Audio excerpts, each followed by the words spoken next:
In the quiet town of Amityville, New York, a house stands at 112 Ocean Avenue, looking deceptively ordinary with its charming Dutch colonial architecture. But beneath its facade lies a dark and tragic history, a history that would soon envelop the Lutz family in a shroud of terror. This is the story of the Amityville Horror, a tale that intertwines murder, haunting, and the desperate quest for peace. Before we dive into today's chilling tale, I have a small request. If you love the thrill of the unknown, please subscribe now and hit the notification bell so you never miss a chilling episode. Your support means the world to us and helps us share more spine-tingling stories with you. And if you notice any mistakes or have suggestions for improvement, please let us know in the comment section. Now, let's begin our journey into fear. George and Kathy Lutz were eager to start fresh when they purchased their dream home in December 1975. With their 3 children, Daniel, Chris, and Missy, the family moved into the house, blissfully unaware of the sinister events that had unfolded just over a year prior. On November 13, 1974, Ronald DeFeo Jr. had brutally murdered 6 members of his family while they slept. The house, now theirs, carried the weight of this gruesome past. As the Lutzes settled in, they were filled with hope. The large, beautiful home seemed perfect for their family. They envisioned holiday gatherings, laughter, and a lifetime of cherished memories.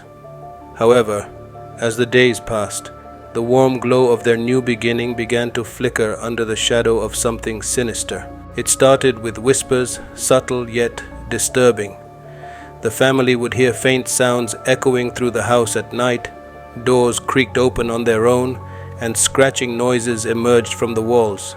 The children, once excited about their new home, began to express fear. Missy claimed to see a figure, a large, menacing presence, hovering at the foot of her bed. Daniel and Chris would wake up in the middle of the night, terrified and unable to explain the feeling of being watched. One evening, as George was reading in bed, he felt a chill sweep through the room. He looked up to see a dark figure standing in the doorway. The shadowy silhouette sent shivers down his spine. Convinced he was imagining things, he shook off the feeling, but doubt gnawed at him. As days turned into weeks, the paranormal occurrences escalated.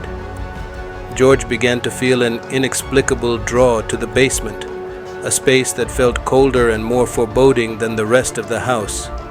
He started spending hours there, often losing track of time. The family noticed a change in George. He became more withdrawn, irritable, and consumed by an overwhelming sense of dread.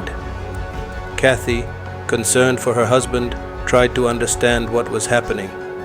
One night, she awoke from a nightmare, drenched in sweat. In her dream, a voice had whispered her name, calling her into the depths of the house. She felt a surge of fear wash over her, yet also an odd compulsion to investigate. The haunting escalated dramatically when Kathy began to experience vivid and terrifying dreams. In one instance, she found herself in a dark, blood-soaked room filled with disembodied voices screaming in agony. She awoke screaming, her heart racing, only to find George staring at her with a look of despair. The nights became sleepless. The walls seemed to close in on them, and the house felt alive with malevolence. George's obsession with the basement deepened. One evening, he descended into the dimly lit space, feeling a chill in the air. As he reached the bottom of the stairs, he discovered a strange green substance oozing from the walls. The goo appeared to pulse, glistening under the dim light, and emitted a foul odor. George recoiled, horrified. This was no ordinary phenomenon. It felt as if the very house was seeping with its dark history. Determined to understand what was happening, the Lutzes sought answers. They contacted local paranormal investigators, Ed and Lorraine Warren, renowned for their work in the field of the supernatural. The couple had gained fame for their investigations into hauntings and possessed objects, and they agreed to visit the Amityville house. When Ed and Lorraine Warren arrived, They felt an immediate sense of dread. The atmosphere in the house was heavy, as if it were holding its breath. As the couple began their investigation, they quickly realized that something sinister was at play. The Warrens set up cameras and recording equipment, hoping to capture evidence of the haunting.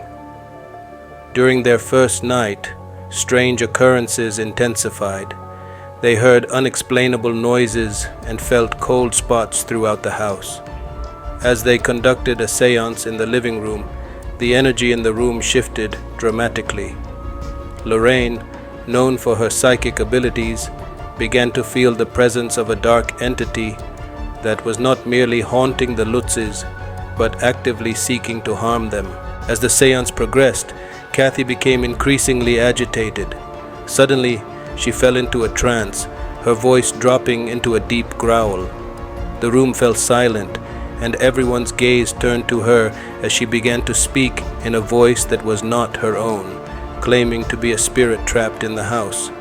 The entity spoke of pain, suffering, and a desire for revenge. George, horrified, witnessed the transformation of his wife before his eyes. The entity's energy was palpable, and he felt a surge of fear.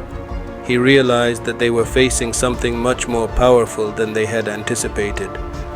The haunting was no longer just a series of strange occurrences. It was a battle for their souls. Following the séance, the family's nightmares intensified. Kathy continued to suffer from disturbing visions, while George found himself increasingly consumed by rage and despair. The house seemed to prey on his vulnerabilities, amplifying his darkest emotions. One night, he awoke to find a sinister figure standing at the foot of their bed, an apparition that sent him reeling in fear. The children were not spared from the haunting.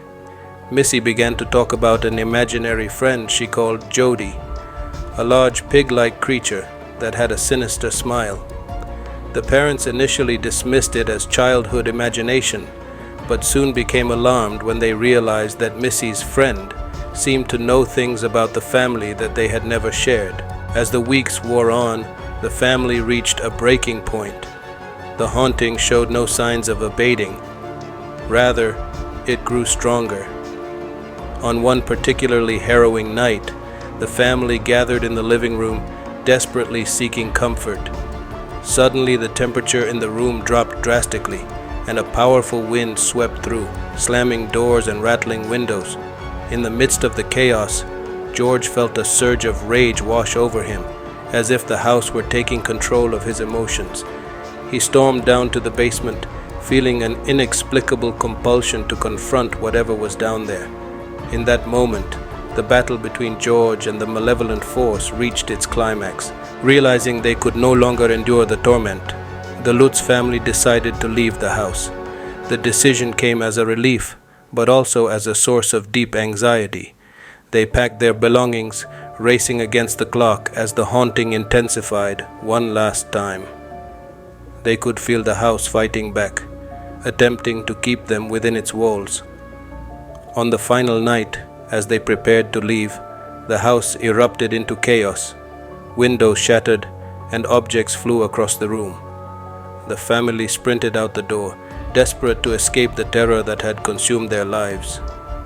As they drove away, they looked back at the house, which loomed ominously in the distance, a silent witness to the horror they had endured. Once free from the clutches of the Amityville horror, the Lutz family relocated to California, seeking solace and a fresh start. However, the psychological scars of their experiences lingered. George and Kathy struggled with their memories, haunted by the fear and despair that had filled their days and nights. The couple shared their story with the world, and soon after, Jay Anson's book, The Amityville Horror, was published. The book became a bestseller, sparking interest in the supernatural and the haunted house phenomenon. The Lutzes found themselves thrust into the limelight, facing skepticism and intrigue in equal measure. Despite the public fascination, many questioned the authenticity of the Lutz family's claims. Skeptics suggested that the couple fabricated their experiences for financial gain. The ensuing debate fueled discussions about the nature of belief, the line between reality and fiction, and the power of suggestion. The house changed hands several times over the years, each new owner seemingly untouched by the haunting. Some claimed to experience paranormal activity, while others insisted they felt nothing amiss. This only deepened the mystery surrounding the Amityville horror as the tale grew more entrenched in American folklore. Today, the Amityville horror remains one of the most infamous ghost stories in history. It has spawned countless films, documentaries, and books, captivating audiences with its chilling narrative. The idea that a house could be so deeply affected by the violence that occurred within its walls continues to intrigue and terrify. The story also raises poignant questions about the nature of evil and the psychological impact of trauma. What does it mean to confront darkness, both within ourselves and in the world around us? The Amityville horror serves as a haunting reminder that some places carry the weight of their histories, and that the echoes of the past can resonate far into the future. As the years go by, the Amityville horror story endures, capturing the imagination of those drawn to the supernatural. Whether one believes in the existence of ghosts or not, the tale remains a powerful exploration of fear, trauma, and the search for peace. The legacy of the Lutz family and their terrifying experience will continue to be told, reminding us of the dark corners of human history that still linger in the shadows.